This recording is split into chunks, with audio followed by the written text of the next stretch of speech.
तदफीन हो चुकी होगी आसिम जमील की, और उस हवाले से एक बहुत बड़ी चीज़ हमारे सामने आई है।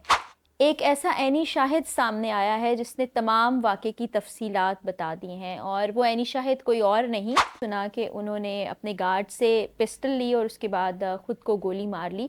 ये भी बता रहे हैं कि पसंद की शादी थी और डिवोर्स हो गई, उसके बाद भी वो दुख में थे, तकलीफ़ में थे, सदमे में थे। अस्सलाम वालेकुम जी, मैं हूँ फ़रा इकरार। मौलाना तारिक जमील साहब के साहबज़ादे आसिम जमील की वफ़ात पर इस वक्त हर दिल दुखी है। नौजवान मौत हुई है, एकदम से ये सानिया पेश आया, और हमने देखा कि आज दोपहर ज़ोहर की नमाज़ अदा करने के लिए मौलाना साहब रईसाबाद की मस्जिद में भी तशरीफ़ ले गए। वहाँ पर अफ़सोस करने वालों का तांता बंधा था, क्योंकि हर दिल अज़ीज़ शख्सियत हैं, हंसते मुस्कुराते चेहरे के साथ वो हमेशा बयान फरमाते रहे हैं। लेकिन आज जिस तरह से वो टूटे दिल के साथ, आंसुओं के साथ मस्जिद में मौजूद थे, उनको देखने के बाद हर आंख अश्कबार हो गई है, और अपने जवां साल बच्चे को खो देने का दुख जिस तरह उन पर गुजर रहा है वही जान सकते हैं। उनके ख़ानदान के तमाम अफराद सोगवार हैं। जिस वक्त आप मेरी ये वीडियो देख रहे हैं, तदफीन हो चुकी होगी आसिम जमील की, और उस हवाले से एक बहुत बड़ी चीज़ हमारे सामने आई है। एक ऐसा ऐनी शाहिद सामने आया है जिसने तमाम वाक़े की तफसीलात बता दी हैं, और वो ऐनी शाहिद कोई और नहीं, आसिम जमील के कज़न, उनके चचा के बेटे हैं, जो उनके साथ मौजूद थे। जैसे उनके भाई ने बताया था कि बहुत बचपन से वो डिप्रेशन के मर्ज़ से गुज़र रहे थे, अद्वियात का इस्तेमाल भी करते थे, और उनको अब तो यहाँ तक बात आ पहुँची थी कि बिजली के झटके भी लगाए जाते थे। और कल से अब तक हम यही बात सुनते चले आए थे, मुख्तलिफ़ चैनल्स पर, मुख्तलिफ़ सोशल मीडिया प्लेटफ़ॉर्म्स पर हमने यही सुना कि उन्होंने अपने गार्ड से पिस्टल ली और उसके बाद ख़ुद को गोली मार ली। तो जो ऐनी शाहिद हैं, जो डॉक्टर ताहिर कमाल हैं, उनके चचा, उनके बेटे, बड़ी दोस्ती थी, उनके साथ मौजूद थे उस वक़्त।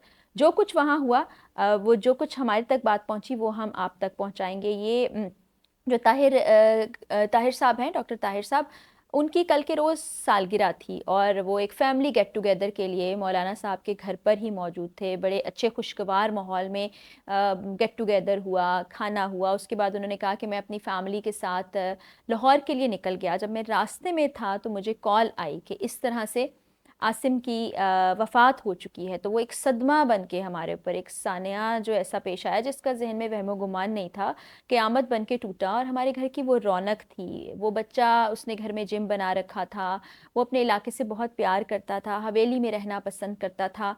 तो उनका बेटा, डॉक्टर ताहिर का बेटा उनके साथ मौजूद था। वो बताते हैं कि उनके हाथ में एक पिस्टल थी, आसिम जमील के हाथ में, और वो उसको चेक कर रहे थे। तो उस दौरान डॉक्टर ताहिर के बेटे ने कहा कि ये क्या कर रहे हो, कि पिस्टल से टिक टिक की भी आवाज़ आई है। तो उसने कहा कि मैं ये चेक कर रहा हूँ। आसिम जमील ने कहा, मैं चेक कर रहा हूँ, ये पिस्टल खाली है। तो वो कह रहे हैं पिस्टल का एंगल कुछ ऐसा था जो बच्चे के सीने की तरफ था, और इसी दौरान जब वो पिस्टल को हाथ में लिए हुए उसको देख रहे थे, तो उसमें एक गोली मौजूद थी। वो गोली उनके सीने में लगी और वो उनकी मौत का बायस बनी। ये अभी लेटेस्ट इत्तलात पहुँची हैं, और ऐनी शाहिद जो उनका कज़न उस वक्त उनके साथ मौजूद था, उनका बहुत वक्त गुज़रता था उनके साथ, वो भी सदमे की कैफियत में था, उसने ये सारी हकीकत बयान की है। सोगवार ख़ानदान है, तदफीन के बाद घर पहुँचेंगे, घर सूना लगेगा, बच्चा दूर चला गया है। बच्चे के बारे में ख़ानदान वाले ये बताते हैं कि बड़ा फर्माबरदार था, बड़ा अच्छे तरीके सबसे पेश आता था, रौनक थी। कुछ लोग ये भी बता रहे हैं कि पसंद की शादी थी और डिवोर्स हो गई, उसके बाद भी वो दुख में थे, तकलीफ़ में थे, सदमे में थे, और इस बीमारी से भी गुज़र रहे थे। फिर भाई भाई का बयान भी जो था वो हमने आपसे शेयर किया।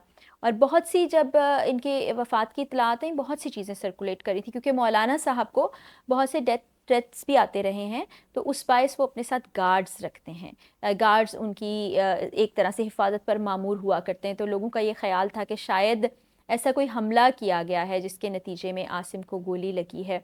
उसके बाद उसी दौरान जब बच्चे का इंतकाल हो गया, मौलाना तारिक जमील साहब के उनके भाई यूसुफ ने सोशल मीडिया पर आकर बयान दिया। वो अभी भी बयान उनका वहीं पर है, मौलाना तारिक जमील साहब के पेज पर, जिसमें उन्होंने पूरी सूरत हाल बताई। और अब उनके चचा ने बातचीत करते हुए इंटरव्यू के दौरान ये सारी हकीकत बताई, और वो ایک جواں سال وفات کا سن کر تو کسی کا بھی دل ٹوٹ جاتا ہے، دل بھر آتا ہے۔ تو چچا ان کے زاروں کے تار رو رہے تھے اور بہت دکھ اور تکلیف میں تھے جس دوران انہوں نے تمام واقعات، تمام حقیقت سامنے رکھی۔ اور مولانا صاحب آج تعزیت کے لیے لوگ جو آئے ان سے مسجد میں ملتے رہے، گفتگو کرتے رہے۔ پورا خاندان اس وقت کس تکلیف سے گزر رہا ہے، ماں باپ بہن بھائی کزنز، ایک بڑی فیملی تھی، اس حویلی میں آنا جانا لگا رہتا تھا۔ وہ تکلیف میں ہیں، وہ جس کو ہنستا مسکراتا اپنے ساتھ سانسیں لیتا زندگی گزارتا، بچپن سے لے کے جوانی تک دیکھتے آئے، آج وہ اس دنیا سے رخصت ہو گیا، اس کو رخصت کر دیا گیا۔ کس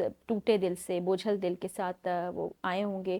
پیج کے ذریعے ہی مولانا طارق جمیل کے یہ بتایا گیا کہ آج 7:30 بجے شام میں ان کی تدفین کر دی جائے گی، نماز جنازہ ہے، ایک بھائی کا انتظار کیا جا رہا ہے۔ تو اس وقت سارا خاندان اکٹھا ہے، تدفین ہو چکی ہوگی، ہم تمام لوگوں کو دعا کرنی ہے اس نوجوان کے لیے بھی، اور یہ بھی دعا کرنی ہے کہ ہم ایسی چیزیں جو حقیقت سے تعلق رکھتی ہیں اسی پر فوکس کریں، اسی چیز کو سامنے لائیں، وہی چیز آپ تک پہنچائیں۔ اور یہ بتانے کے لیے میں بھی یہ ویڈیو ریکارڈ کر رہی ہوں۔ بہرحال ہم تمام لوگوں کی دعائیں ان کے ساتھ ہیں، تمام دیکھنے والوں سے بھی یہ ریکویسٹ ہے کہ دعا کر دیں، جو اس دنیا سے چلا گیا اللہ تعالیٰ اس کی آگے کی منزلیں آسان کرے، مولانا صاحب، ان کے خاندان کو، ان سے جڑے تمام لوگوں کو صبر جمیل عطا فرمائے۔ اجازت دیجیے گا، اللہ حافظ۔